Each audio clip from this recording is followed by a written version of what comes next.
As promised in my last video, as a thank you for over 100 subscribers and over 900 views on my last video, this is the first in a series of many how-to videos that I will be releasing on a weekly basis. And stick around until the end because I'm going to be dropping hints on what in the world happened in the markets today and where they could be headed. Make sure you're subscribed and tap the notification bell because I'll be covering a spooky correlation between the VIX and a well-known meme stock and what implications that may have for the markets in my next video. Also, I can't make videos in real time, although I may try a live stream at some point, but I do share updated analyses in my community tab, which you probably won't want to miss. Just like today, I shared that the 531 level was a potential key rejection area, and just look how far the market sold off after hitting it. Today was an absolutely perfect day to use as an example, so let's get into this. We're going to be doing a lot of jumping around between charts, so make sure you're paying close attention. First off, the ADD, the Advancing Declining Difference Market Breadth Indicator, shows the percentage of stocks in the entire market that are up or down. We started the day near the plus 2,000 level, which showed us that almost the entire market was in an overbought condition and was likely to start moving down. If you're wondering why my price candles look a little different than normal, it's because I use Heikin-Ashi candles to help me visualize the trend easier on the ADD. Usually the dollar strength index, the DXY, is very important to watch because it has a strong correlation with the overall market. But eerily lately, it doesn't seem to be affecting the markets much, so we're going to skip it today. Early on in the day, we had this rising wedge pattern, which is visible even on the 15-minute time frame. One of my trading rules is that if it's clear enough to be seen on the 15-minute or higher, you've got to take the trade because that shows that it's significant. Market moves tend to end in a pattern like this near a key level, like the rising wedge near 531, meaning you must see a number of confluent reasons to get in and out of a trade. The only exceptions might be what they call island reversals, where price hits a very key level and reverses sharply, but always keep in mind that there are no certainties in the market, only probabilities. Moves become self-fulfilling because if everyone sees what they believe to be an obvious level, that's where they're going to pile in, which leads to areas of high liquidity, just like this 531 area. There was a confluence of factors indicating that roughly 531 was going to be a key rejection area.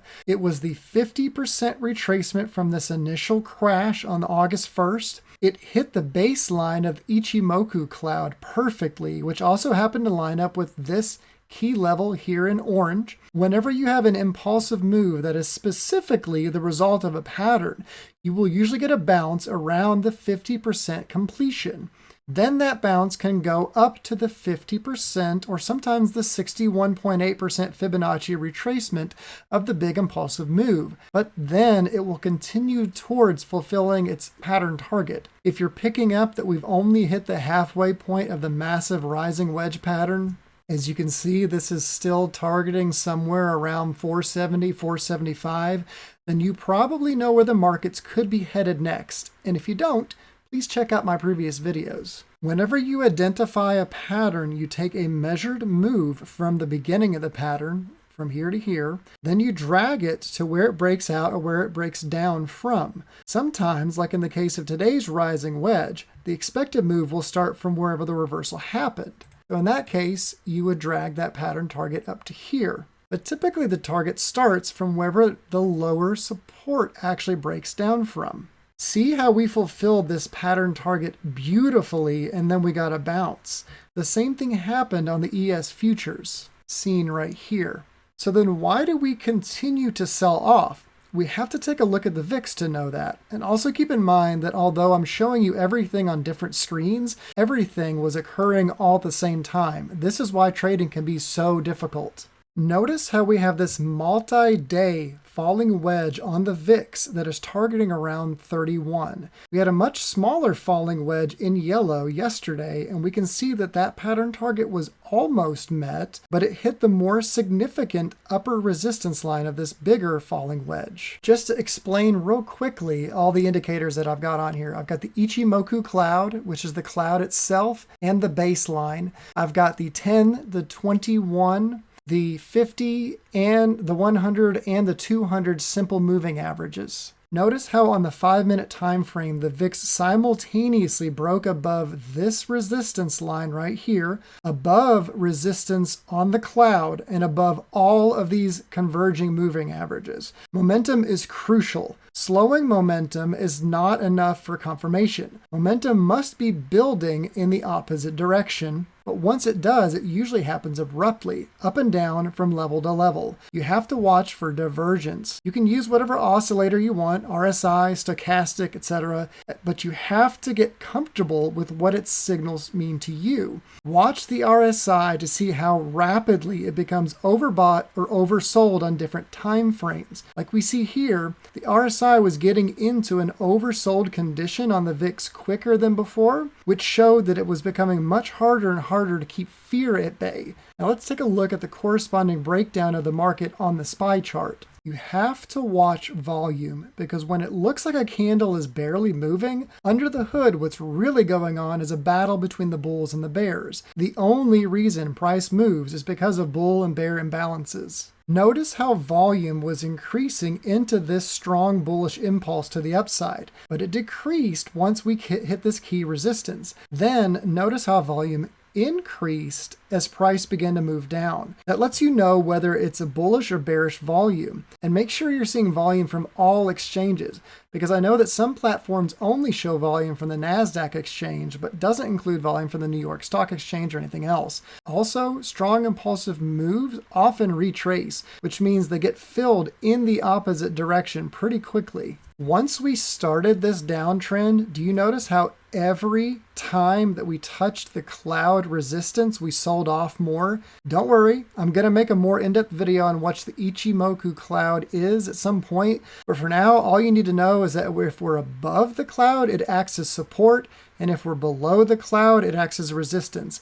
I did make a quick tutorial video on most of the indicators that are on my chart linked above. The moving averages also can act as dynamic resistance during a downtrend, but the cloud, in my opinion, is the ultimate decider of trend. There are things called liquidity grabs where the market makes a strong, impulsive, short move in one direction right before it completely reverses and goes in the direction you initially thought it was going to. If you've ever gotten stopped out and then watched as seemingly the whole market was making money without you, you know what I'm talking about. We can see a perfect example of one here at around 1447. This candle shot down, but then on large volume, everything got pushed back up, leading to this short-term counter trend move, which we can see right there. We also had a pretty obvious bullish divergence here on the RSI, where the RSI was making higher lows, but the market was making lower lows. If you're not well versed in oscillator divergence, I would highly recommend you memorize it, and I'll likely make a video explaining it more in depth at some point. The market always wants to revert to the mean, for example, the most traded area.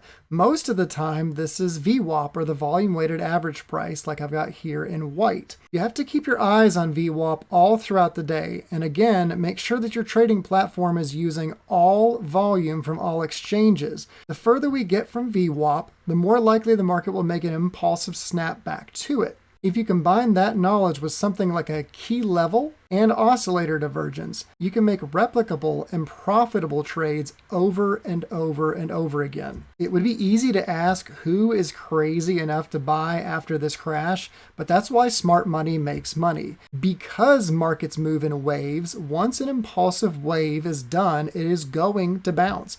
You don't even have to time the bounce perfectly so long as you're close. If your reward to risk ratio is 3-to-1 or greater, you will be a net profitable trader. The truth is, the market doesn't really seem to care about company valuations. It cares about liquidity and where it can find it, and the market moves in these cycles. So the question is, how could someone have made money off of all of this knowledge today? Right now, we're looking at the options chart for the 522 strike SPY put that expired today, or a 0 DTE. The blue lines are the Bollinger Bands and the purple lines are the Keltner channels. I also briefly went over them in the same video. As a general rule, you want to buy options when they're touching or slightly below the lower line of the Bollinger Band, and you want to sell them when they're touching or slightly above the top. Why? Because the bands show you standard deviation moves, and once it's hit a full standard deviation, it's likely to, at minimum, pull back. And when options pull back, they can pull back hard. As an example, let's look at the options chart on the 1 minute time frame. Notice here around 13.19, the price of the contract went from about $180 down to around $70. When we look at what actually happened on the SPY chart around this time, it only went from around 522.30 up to 524.70, but we had such a big pullback on the option itself. That's because options are derivatives of price and not the underlying themselves. Options pretty much represent what somebody believes is going to happen with the market and not what is actually happening with the market. And that's a representative of implied volatility. When you trade, you have to think in terms of percentages. Sure, the dollar amount is nice, but what matters most is that you're consistently growing your account by percentages. Anyone who bought these contracts at the beginning of the day would have paid maybe 20 to 30 bucks. And if they held to the bottom of the market today, would have been up to like $350 or roughly 11x or 1100%, however you want to look at it. Switching over to the 520 call, I want to point out something where we had divergence on the SPY chart and how this call actually gained in value significantly and quickly. We had a squeeze in volatility where these contracts really weren't going up or down. You could have got these contracts for around $100, give or take. And when this finally broke out, these things more than doubled in price, as you can see. This actually played out in the same example that we looked at earlier with the bullish divergence. We had a coiling of volatility and then we got the actual breakout. If you caught that and scalped it, you could have made a lot of money in a short amount of time because we had a mini short squeeze. In order to trade options profitably, you have to fully understand their volume versus open interest, as well as what are known as the Greeks, the delta, gamma, implied volatility, and theta. There's also vega and rho, but I don't worry about those much. If you're looking for a channel that is absolutely devoted to all things options, please check out Adam's channel In the Money, linked above. His channel is amazing when it comes to that stuff. He can answer questions like, wait, I bought a call and the market went up. Why did I lose money? That's implied volatility or IV crush, and he even has a video just for that. There's something called IV skew. When the market is selling off, implied volatility or IV is skewed high towards puts because everyone wants them. The reverse happens when the market is continually going up. This means that if you can predict a reversal and get in early, you can pay pennies on the dollar for your contracts and 5x, 10x, or even 90x your profit.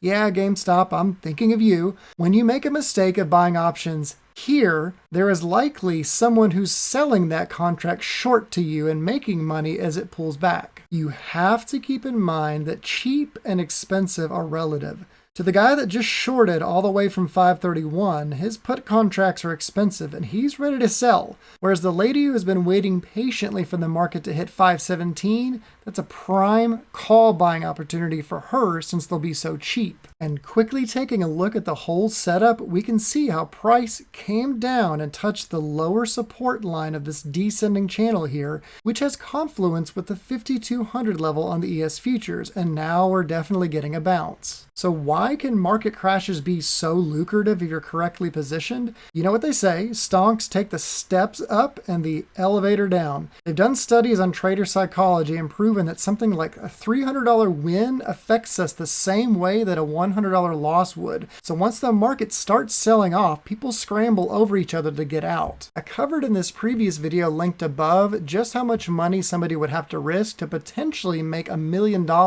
if the market actually crashed 50% or more. You know what they say, give people fish and they'll eat for a day. Teach them to fish and they will eat the rest of their lives. Here at Derpy Trades, I will continue to share everything I've learned over my intense study the past 2 years. If I've moved too fast or you didn't understand something, then feel free to rewind and rewatch and leave a comment down below if you'd like me to explain something further. If you're loving this content and feel that you're actually learning valuable information, please consider sharing my videos with your friends and family so that as many people as possible can potentially benefit. As always, nothing I show is financial advice. Stay safe out there and best of luck, cool cats.